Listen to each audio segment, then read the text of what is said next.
Correct ಆಗಿದೆ, ಅದ್ರ ಮುಂದೆ ಕಾಣ್ಬೇಕು.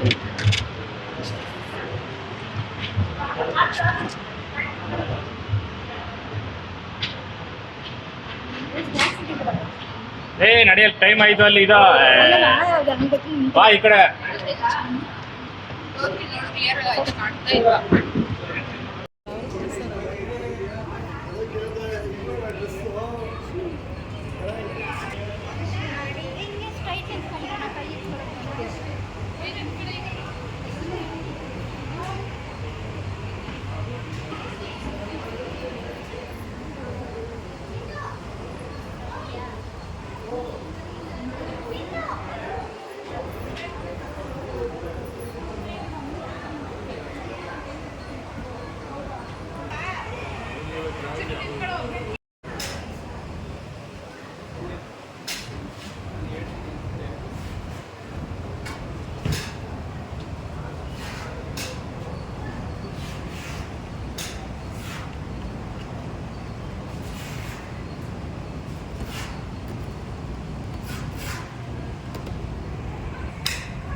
ಕೇಕ್ ಶೋ ಏನು ಸೆಪ್ಟೆಂಬರ್ 23ರಿಂದ ಅಕ್ಟೋಬರ್ 7 ತನಕ ನಡೀತಾ ಇತ್ತು, ಅದು ಸಕ್ಸಸ್ಫುಲಿ ಚೆನ್ನಾಗಿ ನಡ್ಕೊಂಡು ಬರ್ತಾ ಇದೆ.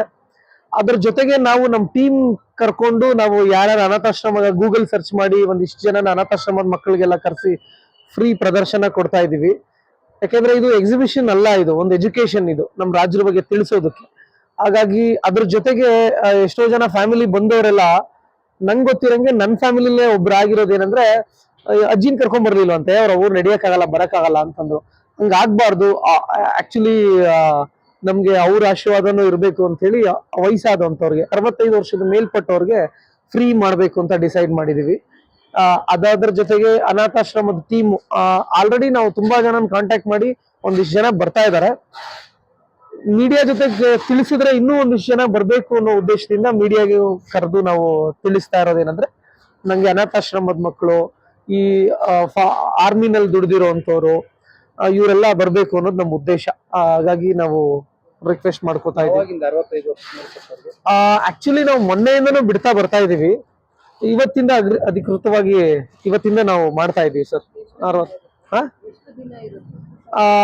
2 ದಿನ ಇದೆ, ಅಕ್ಟೋಬರ್ 7ನೇ ತಾರೀಕು ತನಕ. ಇನ್ನ 3 ದಿನ ವಿಸಿಟ್ ಮಾಡಿರೋದು ಹೆಚ್ಚು ಕಡಿಮೆ, ಅದು ಕೌಂಟಿಂಗ್ ಇನ್ನು ಮಾಡಿಲ್ಲ ನಾವು. ಎಲ್ಲ ಲಾಸ್ಟ್ ಅಲ್ಲಿ 7ನೇ ತಾರೀಕು ಮೇಲೆ ಕೌಂಟಿಂಗ್ ಮಾಡ್ತೀವಿ. ಒಳ್ಳೆ ರೆಸ್ಪಾನ್ಸ್ ಇದೆ. 7ನೇ ತಾರೀಕು ಲಾಸ್ಟ್ ಸರ್, ಮುಂದೆ ಏನಾದ್ರು ಇನ್ನೊಂದು ದಿನ ಇಲ್ಲ, 7ನೇ ತಾರೀಕಿಗೆ ಲಾಸ್ಟ್ ಮಾಡ್ತಾ ಇದೀವಿ.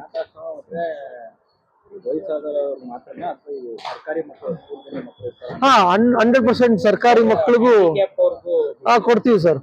ಎಲ್ಲರಿಗೂ ನಾವು 100% ಮಾಡೋಣ ಅದನ್ನೆಲ್ಲ. ಸರ್ಕಾರಿ ಮಕ್ಕಳಿಗೆ ಸ್ಕೂಲ್ ಸಮೇತ ಬಂದ್ರೆ ಬಿಡ್ತೀವಿ, ಅನಾಥಾಶ್ರಮದ ಟೀಮ್ ಸಮೇತ ಬಂದ್ರೆ ಬಿಡ್ತೀವಿ. 65 ವರ್ಷದ ಮೇಲ್ಪಟ್ಟವ್ರು ಯಾರೇ ಆಗಿದ್ರು ಆಧಾರ್ ಕಾರ್ಡ್ ತೋರಿಸಿದ್ರೆ ಅವ್ರನ್ನ ಬಿಡ್ತೀವಿ. ಅದಾದ್ಮೇಲೆ ನಮ್ಗೆ ಅವಾರ್ಡೆಡ್ ಫಾರ್ಮರ್ ಇರ್ತಾರೆ ಗೊತ್ತಾ, ಅವ್ರನ್ನು ನಾವು ಬಿಡ್ತೀವಿ. ಕರ್ನಾಟಕ ರಾಜ್ಯ ಅವ್ರಿಗೆ ಅವಾರ್ಡೆಡ್ ಕೊಟ್ಟಿದ್ರೆ ಅದ್ರದ್ದು ಏನಾದ್ರು ಡೀಟೇಲ್ಸ್ ಕೊಟ್ರೆ ಅವ್ರನ್ನು ಫ್ರೀ ಆಗಿ ಬಿಡ್ತೀವಿ. ತರಲೇಬೇಕು ಸರ್. ಇವಾಗ 65 ವರ್ಷದ ಮೇಲ್ಪಟ್ಟವರು ಆಧಾರ್ ಕಾರ್ಡ್ ತರಲೇಬೇಕು. ಇನ್ನು ಅನಾಥಾಶ್ರಮ ಮಕ್ಕಳೆಲ್ಲ ಯೂನಿಫಾರ್ಮ್ ಅಲ್ಲಿ ಬರ್ಬೇಕು. ಅಲ್ಲ ಇದು ನೀವು ಪಬ್ಲಿಸಿಟಿಗೆ ಇಲ್ಲ ಸರ್, ಪಬ್ಲಿಸಿಟಿಗೆ ಮಾಡಿ ಇನ್ನೆರಡು ದಿವಸದಲ್ಲಿ ಏನ್ ಮಾಡೋಣ, ನಮ್ಗೆ ಬಿಡ್ಬೇಕು ಜನನ್ ಫ್ರೀ ಅಂತ. ಹೆಂಗಿದ್ರು ನಾವು ಈ AC ನಾವು 7ನೇ ತಾರೀಕು ಕ್ಲೋಸ್ ಮಾಡಿದ್ರು ಕೂಡ ಇದನ್ನ ಬೇರೆ ಕಡೆ ಶಿಫ್ಟ್ ಮಾಡೋವರೆಗೂ AC ಕೊಡ್ಲೇಬೇಕು ನಾವು ಇದನ್ನ. ಹಾಗಾಗಿ ನಾವು ಫ್ರೀ ಬಿಡೋಣ ಎಲ್ಲಾರನು ಅಂತ. ಅಂದ್ರೆ ಇಲ್ಲಿವರೆಗೂ ಎಕ್ಸಿಬಿಷನ್ ಇದ್ರಲ್ಲಿ ಯಾರು 65 ವರ್ಷದ ಮೇಲ್ಪಟ್ಟವ್ರನ್ನ ಬಿಡ್ತೀವಿ, ಫಾರ್ಮರ್ನ ಬಿಡ್ತೀವಿ ಯಾರು ಮಾಡಿಲ್ಲ. ಆದ್ರೆ ನಾವು ಇಲ್ಲಿವರೆಗೂ ನಾವು ಚೆನ್ನಾಗಿ ಮಾಡಿದೀವಿ. ಜನ ಒಳ್ಳೆ ರೆಸ್ಪಾನ್ಸ್ ಬಂದಿದೆ. ನೀವು ಮೀಡಿಯಾ ತೆಗೆದು ನೋಡ್ಬೋದು, ಬಹಳ ದೊಡ್ಡ ರೆಸ್ಪಾನ್ಸ್. ಮೈಸೂರು ದಸರಾದಲ್ಲಿ ಕೇಕ್ ಶೋ ದೊಡ್ಡ ಸುದ್ದಿ ಮಾಡಿದೆ. ಅದ್ರ ಜೊತೆಗೆ ನಮಗೂ ಒಳ್ಳೇದಾಗಿದೆ. ಆದ್ರೆ ನಮ್ಮ ಉದ್ದೇಶ ಇರೋದೇನಂದ್ರೆ ನಾವು ಇದನ್ನ ಎಲ್ರಿಗೂ ತೋರಿಸ್ಬೇಕು ಅಂತ. ಅದು ನಮ್ಮ ಉದ್ದೇಶ. ಮೈಸೂರು ಅಂದ್ರೆ ನಾವು ಪ್ರತಿ ವರ್ಷನೂ ನಾವು ಯಾವ್ದೇ ವರ್ಷ ಮಾಡಿದ್ರು ನಾವು ಮೈಸೂರಿನ ಪ್ಯಾಲೇಸ್ ಫ್ಯಾಮಿಲಿ ಅರಮನೆ ಇದನ್ನೇ ಇಟ್ಕೊಂಡೇ ಮಾಡೋದು. ನೆಕ್ಸ್ಟ್ ನಾವು ರಾಜ ವಂಶಸ್ಥರದ್ದೇ ನಾವು ಮಾಡೋದು, ಯಾಕಂದ್ರೆ ಅವ್ರ ಕೊಡುಗೆ ನಮ್ಗೆ ತುಂಬಾ ಇದೆ. ಹಾಗಾಗಿ ನೆಕ್ಸ್ಟ್ ಇವರ ನಾಲ್ವಡಿ ಕೃಷ್ಣರಾಜ ಒಡೆಯರ್ ಅವ್ರ ತಾಯಿ ಥೀಮ್ ನ ಮಾಡ್ಬೇಕು ಅಂತ ಅನ್ಕೊಂಡಿದ್ವಿ. ಅವ್ರ ಕಾಂಟ್ರಿಬ್ಯೂಷನ್ ಆಕ್ಚುಲಿ ನಾಲ್ವಡಿ ಕೃಷ್ಣರಾಜ ಒಡೆಯರ್ ಬ್ರೈನೇ ಅವ್ರ ಅಮ್ಮ ಅಂತ ಹೇಳ್ತಾರೆ. ಅವ್ರನ್ನ ನೆಕ್ಸ್ಟ್ ಥೀಮ್ ಮಾಡಕ್ಕೆ ಪ್ಲಾನ್ ಮಾಡ್ಕೊಳ್ತಾ ಇದೀವಿ. ಅದೆಲ್ಲ ಮುಂದಿನ ದಿನಗಳಲ್ಲಿ ನಾವೇನೇ ಮಾಡಿದ್ರು ಇವ್ರ ಫ್ಯಾಮಿಲಿ ರಾಜ ಮನೆತನ ಇದನ್ನೇ ಮಾಡ್ಕೊಂಡು ಹೋಗುವಂಥದ್ದು. ಯಾವ್ದು ಟೈಮಿಂಗ್ಸ್ ಬೆಳಗ್ಗೆ ಒಂದು 10ರಿಂದ ರಾತ್ರಿ 10 ತನಕ ಇರುತ್ತೆ. ಮಧ್ಯದಲ್ಲಿ ಇವರು ಬರ್ಬೋದು 100% ಬರ್ಬೋದು ಮೇಡಮ್. ಏನು ಇಲ್ಲ ಮ್ಯಾಮ್, ಲಾಸ್ ಈಗ 100 ಜನದಲ್ಲಿ ಒಂದು 50 ಜನ ಬಿಟ್ರೆ ಏನು ಲಾಸ್ ಇಲ್ಲ ನಮ್ಗೆ. ಇದನ್ನ ನಾವು ಎಕ್ಸಿಬಿಷನ್ ದುಡಿಬೇಕು ಅಂತ ಮಾಡಿದಲ್ಲ, ಅರ್ನ್ ಮಾಡ್ಬೇಕು ಅಂತ ಮಾಡ್ತಿರೋದಲ್ಲ. ಅರ್ನ್ ಮಾಡಕ್ಕೆ ನಮ್ ಕಂಪನಿ ಒಂದು 35 ಈವೆಂಟ್ಸ್ ಗಳನ್ನ ಮಾಡತ್ತೆ. ಹೆಚ್ಚು ಕಡಿಮೆ ಒಂದು 19 ಡಿಸ್ಟಿಕ್ ಗಳಲ್ಲಿ ಈವೆಂಟ್ ಗಳು ಮಾಡ್ಕೊಂಡ್ ಬರ್ತಾ ಇದೀವಿ. ಅದ್ರಲ್ಲಿ ನಾವು ದುಡಿಯೋಣ. ಪ್ರತಿ ವರ್ಷ ನಮ್ದು ಕಾಂಟ್ರಿಬ್ಯೂಷನ್ ಇನ್ಮೇಲೆ ಈ ತರ ಇರುತ್ತೆ. ನಮ್ ರಾಜ್ರು ಏನೇನ್ ಕಾಂಟ್ರಿಬ್ಯೂಷನ್ ಮಾಡಿದಾರೆ ಅದನ್ನೆಲ್ಲ ನಾವು ಮಾಡ್ಬೇಕು ಅನ್ನೋದೇ ನಮ್ಮ ಮೂಲ ಉದ್ದೇಶ. ದಿನೇಶ್ ಅಂತ. ಅದು ಪ್ಯಾಲೇಸ್ ಮತ್ತೆ ನಾಲ್ವಡಿ ಕೃಷ್ಣರಾಜ ಒಡೆಯರ್ ಅವರ ಫೋಟೋ ಫ್ರೇಮ್ ಇದೆ. ಅದು ಚಾಕ್ಲೇಟ್ ಅಲ್ಲೇ ಫ್ರೇಮ್ ಮಾಡಿರೋದು. ಅದು ಎಷ್ಟೋ ಜನಕ್ಕೆ ಗೊತ್ತಾಗ್ತಾ ಇಲ್ಲ. ಅದನ್ನ ಹತ್ರದಲ್ಲಿ ಬಂದು ನೋಡಿದ್ರೆ ಓಕೆ ಇದು ಚಾಕ್ಲೇಟ್ ಅಲ್ಲೇ ಮಾಡೋದು. ಮೇನ್ ಅಂದ್ರೆ ಪ್ಯಾಲೇಸ್ ಅಷ್ಟೊಂದು ಡೀಟೇಲ್ ಆಗಿ ಮಾಡಿರೋದ್ರಿಂದ ಪ್ಯಾಲೇಸ್ ಮತ್ತೆ ಪ್ರಾಣಿ ಪ್ರತಿಯೊಂದನ್ನು ಇಷ್ಟಪಟ್ಟಿದ್ದಾರೆ. ಸಮಯ ತಗೊಂಡು ಇದು 4 ತಿಂಗಳು ತಗೊಂಡು ಸರ್. 4 ತಿಂಗಳು ತಗೊಳ್ತು. ಎಷ್ಟು ಜನ ಕೆಲಸ ಮಾಡಿದ್ದಾರೆ? ಇದೊಂದು 35ರಿಂದ 40 ಜನ ಕೆಲಸ ಮಾಡಿದ್ದಾರೆ. Okay, thank you. Thank you sir. Thank you. Nandini, Bharat news TV, Mysuru.